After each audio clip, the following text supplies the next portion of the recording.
दूर किसी जंगल में दो बड़े बड़े कुएं थे, जिसमें एक कुआं कालू कौवा का था और दूसरी कुआं में जंगल के सभी पक्षियां पानी पिया करते थे। तभी टूनी चिड़िया सभी पक्षियों से कहती है, पक्षियों, पूरे 2 साल गुजर गए, लेकिन हमारे जंगल में तो बारिश भी नहीं हो रही। आहिस्ता आहिस्ता हमारे जंगल के सारे फसलें भी सूख रही है, और तो और बारिश ना होने की वजह से हमारा कुआं भी सूख रहा है। हाँ टूनी चिड़िया, हाँ, इस बात को लेकर मैं भी बहुत ज़्यादा परेशान हूँ। कुछ समय गुजरने के बाद हम सब पक्षियाँ पानी के लिए तरसेंगे। अरे शुभ शुभ बोलो तोती, शकल अच्छी ना हो तो कम से कम बात तो सही कर लिया करो। अगर हम पक्षी पानी नहीं पिएंगे तो हम मर जाएंगे। हम पानी के बिना जिंदा कैसे रहेंगे? हाँ मीनू चिड़िया, तोता बिल्कुल सही कह रहे हैं। अगर पानी की कमी हो गए तो कुआं सूख जाएंगे। हम सब पक्षियों को पानी का कोई ना कोई बंदोबस्त करना पड़ेगा। दूसरी तरफ कालू कौवा का कुएं का पानी हर समय भरा हुआ रहता था। कालू कौवा काफी ज्यादा अमीर और घमंडी था। तभी गोरी कौवी अपने पति कालू कौवा से कहती है, कालू जी, हमारे कुआं में तो पानी हमेशा भरा रहता है, जबकि दूसरी वाली कुआं तो बिल्कुल ही सूखता जा रहा है। देखना कालू कौवा, जंगल के सभी पक्षी पानी के लिए खूब तरसेंगे और एक ना एक दिन सभी पक्षी हमारे कुएं पर पानी पीने जरूर आएंगे। हाँ गोरी कौवी, परंतु पक्षियां हमारी रिश्तेदार तो नहीं, हम उन्हें फ्री में पानी नहीं देंगे। हाँ गोरी, ये बहुत अच्छा मौका है। मैं पक्षियों को पानी महंगा बेचूंगा और बहुत ही ज्यादा मुनाफा करूंगा। हाँ कालू जी, ठीक है, पक्षी पानी के लिए तरसेंगे, फिर वे हमारे पानी महंगे दामों में खरीदेंगे, क्योंकि जल ही जीवन है। अगले ही दिन सभी पक्षी मिलकर कालू कौवा के घर आ जाते हैं। कालू जी, आप भी इस जंगल में रह रहे हैं और आपको पता है हमारे जंगल में 2 सालों से बारिश नहीं हुई है, और आप तो हमारे जंगल के हैं, जिसके कारण हमारे कुआं का पानी सूखते ही जा रहे हैं। कालू जी, बस एक तुम्हारा ही कुआं बचा है जो पानी से भरा हुआ है। तभी तोता कहता है, गोरी कौवी, तुम्हारे कुएं में पानी भरा हुआ है, हम सब पक्षी तुम्हारे कुएं से पानी पीना चाहते हैं। हाँ पक्षियों, ये तो बहुत अच्छी बात है। मैं भी चाहता हूँ कि तुम सब हमारे कुएं से पानी पियो, परंतु पैसे देकर। क्या कहा कालू कौवे? हम कुछ समझे नहीं। अरे पक्षियों, नादान हो क्या? इसमें समझने वाली क्या बात है? पानी पियोगे, पैसे लगेंगे पैसे। पक्षियों, ये मेरा कुआं है और मैं तभी तुम सबको पानी दूंगा जब तुम सब मुझे पैसे दोगे। कालू कौवा, तुम तो हमारे पर जुल्म कर रहे हो। एक तो हमारे जंगल में तुम कुआं को कब्जा कर लिए हो और ऊपर से तुम पैसे भी मांगते हो। तुम्हें शर्म नहीं आता कालू कौवा? तभी गोरी कौवी कहती है, बस करो मीनू चिड़िया, ये कुआं हमारी घर की तरफ है।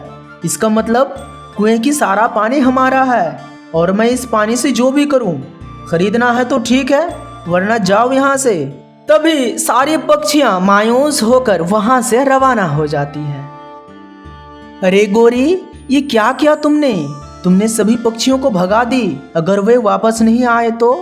अरे नहीं कालू कौवा जी, नहीं, ऐसा कोई बात नहीं। जब उनके कुएं के पानी सूख जाएंगे, वो मजबूर होकर हमारे पास आएंगे, क्योंकि पक्षियां पानी के बगैर जिंदा भी तो नहीं रह सकते। और देखना, हम जितनी दामों में पानी बेचेंगे, उन पक्षियों को उतनी दामों में पानी खरीदने होंगे। उनके पास कोई दूसरा रास्ता भी तो नहीं है। दूसरी तरफ जंगल की सारी पक्षियां बहुत ही ज्यादा परेशान हो चुकी थी और कालू कौवा सब पक्षियों की परेशानी का फायदा उठा रहा था। 1 हफ्ता गुजर चुका था। जंगल की कुएं की पानी पूरी सूख चुकी थी, जिस कारण जंगल के सभी पक्षी काफी ज्यादा प्यासे थे। बस मीनू चिड़िया, अब हम ज्यादा देर प्यासा नहीं रह सकते। मैं तो जा रही हूँ कालू कौवा के पास पानी खरीदने। हाँ चलो, हम सब पक्षियाँ भी चलते हैं तुम्हारे साथ। वैसे भी हमारे बच्चे बहुत प्यासे हैं। हमारी तो जो भी हो, हमारे बच्चों के लिए हमें पानी खरीदनी ही होगी। फिर सारे पक्षी अपनी अपनी बाल्टियां लेकर कालू कौवा के कुएं के पास आ जाते हैं। पक्षियों, अब आना ही पड़ा मेरे पास पानी खरीदने के लिए। पहले मुझे तुम सब बहुत सुनाते थे।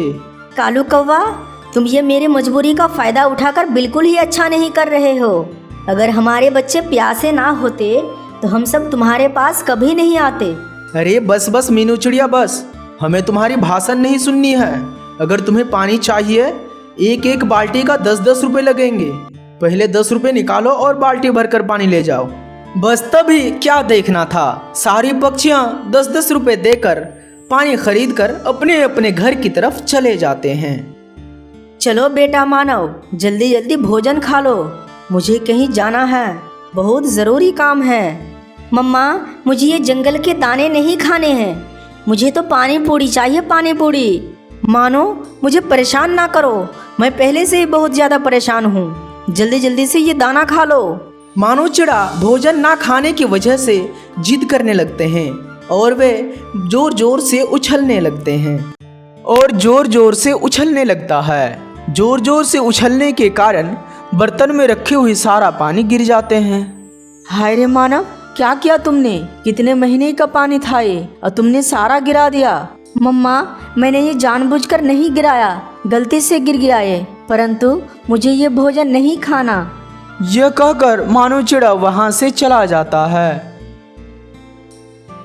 दूर जाकर एक पेड़ पर बैठ जाते हैं। मैंने मम्मा का सारा पानी गिरा दिया, कितना ज़्यादा नुकसान कर दिया मम्मा का। मम्मा कितनी ज़्यादा मेहनत करके पैसे कमाती है। तभी मानो चिड़ा को कालू कौवा का पानी से भरा कुएं पर नजर जाते हैं। अरे वाह, आज तो कुएं के पास कालू अंकल भी नहीं है। मैं एक काम करता हूँ, एक बाल्टी पानी मैं चोरी कर लेता हूँ। मानो चिड़ा घर से एक बाल्टी लेकर आता है और कुएं से पानी निकालने लगता है। अरे अरे कालू कौवा, वो देखो, मानो चिड़ा कुएं के पास है, वे हमारे कुएं से पानी चोरी कर रहे हैं। तभी कालू कौवा कुएं के पास चला जाता है। मानो चिड़िया, चोर कहीं का, तुम क्या समझ रहे थे? तुम मेरे कुएं से पानी चुरा लोगे, तुम्हें इनकी बहुत खतरनाक सजा मिलेगी। कालू अंकल, मुझे माफ़ कर दे, माफ़ कर दे मुझे कालू अंकल, आइंदा मैं ऐसा नहीं करूँगी। ये कालू कौवा कभी माफ़ नहीं करता, बल्कि सजा देता है। फिर कालू कौवा गुस्से में मानो चिड़ा को कुएं के अंदर फेंक देता है। मानव चिड़ा कुएं के पानी में गिरने के कारण मानव चिड़ा डूबकर मर जाते हैं। तभी कालू कौवा मानव चिड़ा को लेकर मीनू चिड़िया के घर आते हैं। ये लो मीनू चिड़िया, तुम्हारे बेटे का लाश, तुम्हारे बेटे ने चोरी कर रहा था, मैंने इसे अच्छा सबक सिखाया। हाय रे कालू कौवा, ये तुमने क्या किया? मेरे लिए मेरे बेटे ही सब कुछ था और तुमने इसे मार डाला। हाँ कालू कौवे, ये तुमने बहुत जुल्म किया है, चोरी का सज़ा मौत थोड़ी ना होता है। हाँ कालू कौवा, चोरी की सज़ा अगर मौत होती तो आज से पहले कितने लोग चोरी किए हैं। तुमने भी तो बहुत सारी चोरी की, क्या हमने तुम्हें कभी मारा? तभी कालू कौवा चुपचाप वहां से चला जाता है। कालू जी, कहीं ऐसा ना हो कि पक्षियां हमारे कुएं से पानी ना खरीदे, क्योंकि हमने पक्षियों के बच्चे से बहुत ज़्यादा जुल्म किया। नहीं गोरी, ये पक्षी प्यास के कारण मुझसे पानी जरूर पिएंगे। दूसरी तरफ उल्लू सेठ सभी पक्षियों को कहते हैं, मेरी बात सुनो पक्षियों, मुझे इस समस्या का अब हल मिल चुका है। मैंने पानी से भरपूर एक हरा भरा जंगल ढूंढ लिया है। अब हम पक्षी पुरसुकून उस जंगल में रह सकते हैं। हाँ ठीक है उल्लू सेठ, वैसे भी मेरा इस जंगल में अब कुछ नहीं बचा, मैं तो जा रही हूँ दूसरी जंगल में। हाँ भाई हाँ, हम भी अब इस जंगल से उब गए हैं, हम भी इस जंगल में रहकर कालू कौवा का जुल्म सहन नहीं कर सकते। चलो हम सब किसी और जंगल चलते हैं। यह कहकर सभी पक्षी उस जंगल को छोड़कर दूसरी जंगल की तरफ रवाना हो जाते हैं। काफी दिन गुजर जाते हैं, फिर कालू कौवा के पास कोई पानी लेने के लिए नहीं आता। गोरी, हमारे जंगल से सभी पक्षी छोड़कर चले गए। गोरी, अब हमारे इस पानी का व्यापार नहीं चलेगा। कोई बात नहीं कालू जी, अब इस कुएं का पानी हम पिएंगे।